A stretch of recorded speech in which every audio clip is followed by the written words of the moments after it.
Сайн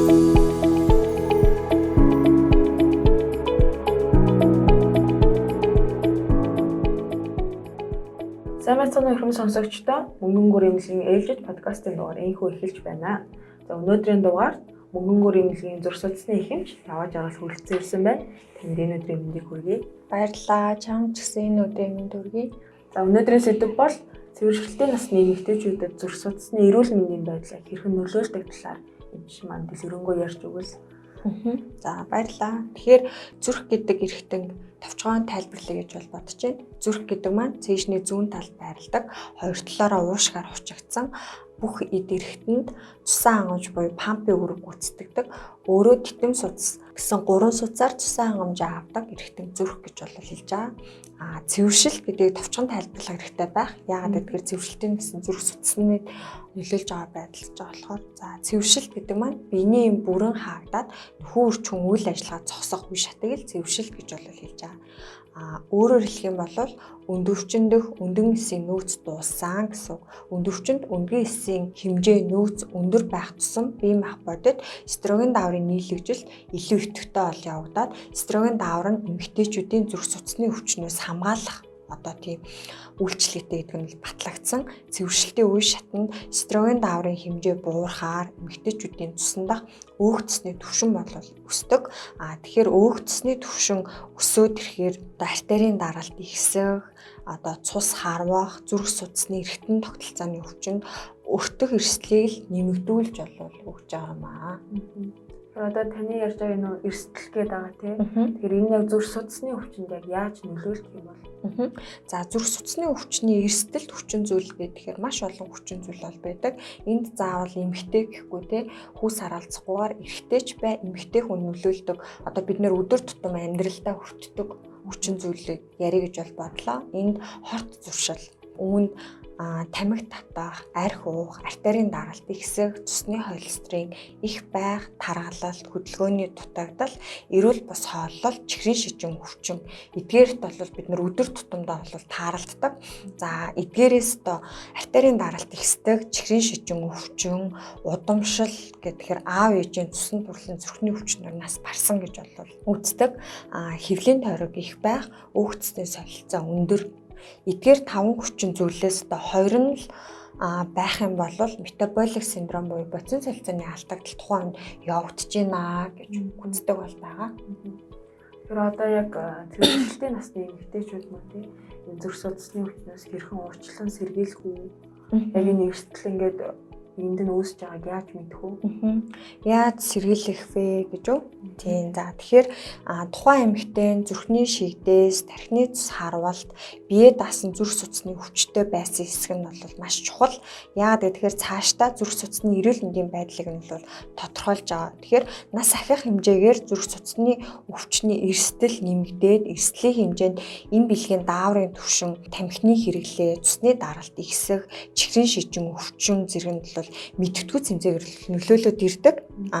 Даралт ихсдэг байх юм бол өвчтөн маань даралтаа хяндаг ч юм уу зүрх судасны өвчин үүсэх харуулт гих мэтчлэн хүчин зүйл артерийн даралтаа хянаад ирэхээр харуултаас 30-аас 40% бол бууруулаад зүрхний шигдээс эрсдлийг 20-25% бол бууруулаад зүрхний дутагдлыг 50% бол бууруулж байгаа.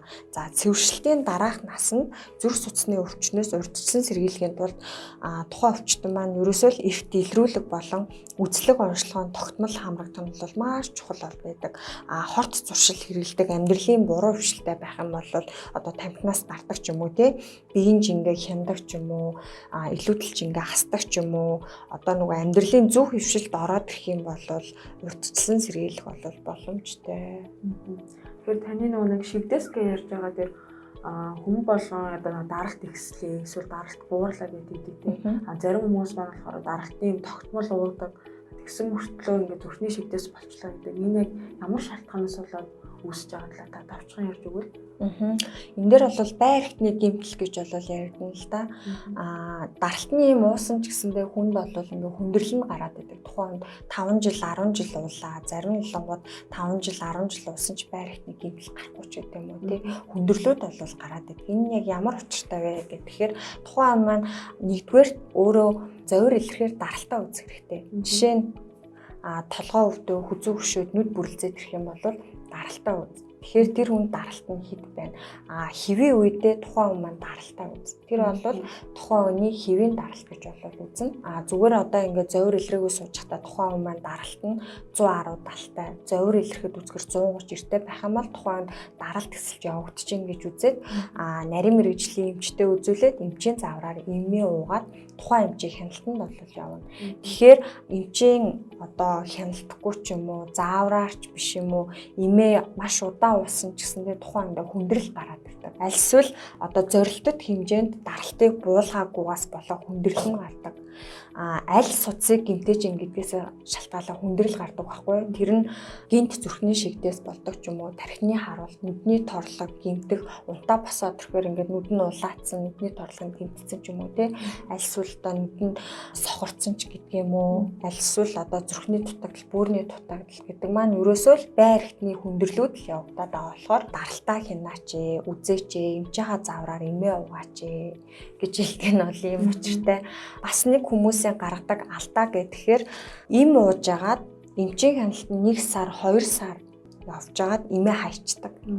Яагаад гэхээр би ингээд эмээ уужгаад миний даралт хэвэн болцсон болохоор эмчээ би ингээд эмээ хайцсан. Тэгэхээр хүндрэлүүд гараад ирдэг ч юм уу. Аль эсвэл бүр ингээд криз буюу харах хэмжээнд хүрчээд ороод ирдэг. Тэр нь яг юу гэсэн үг вэ гэхээр тухайн өвчтөн им уугаад эмэндээ даралт буугаад ирж байгаа. Тэгэхээр тэрийг өвчтөн маань буруу ойлгоод би им уугаад ирэхээр одоо миний даралт ихсэхгүй, одоо доктортой болцсон гэж хайчдаг. Тэгэхээр им гэдэг маань цуснд ороод дооц нь үйлчлээд цуснд ингээд эргэлдээд тухайн хүний даралтын хэвэн байдалд оруулаад ирэхээр нөгөө өвчтөнгүүд маань яг цагаараа уугаад ирэхээр даралт бол буугаад тэгээ хаяхаар хүндрэлүүд гараад ирж байгаа байхгүй юу? Тийм. Тэр бас иргэд маань тий эмчийн бичсэн зааврын дагуу эмээ хэрэглээд за яг тогтмол цагтаа бол заавал уух хэрэгтэй. За мөн өөрсдийнхөө хэвийн хэмжээнд байх даралтын төвшөнгөөс мэдгэн нөлөө зүйтэй юм байна. Энэхүү өнөөдрийн маань подкаст өндөрлөх гэж байна. За тэгээд яг өнгөнгөр эмнэлгийн зүрх судасны их эмч даваа жаргалын маань өнөөдөр маш хэрэгтэй зөвлөгөөнүүдийг сонсогчд маань өглөө. Тэгээд танд өнөөдөр хүрэлцээрсэнд маш их баярлалаа. За баярлалаа.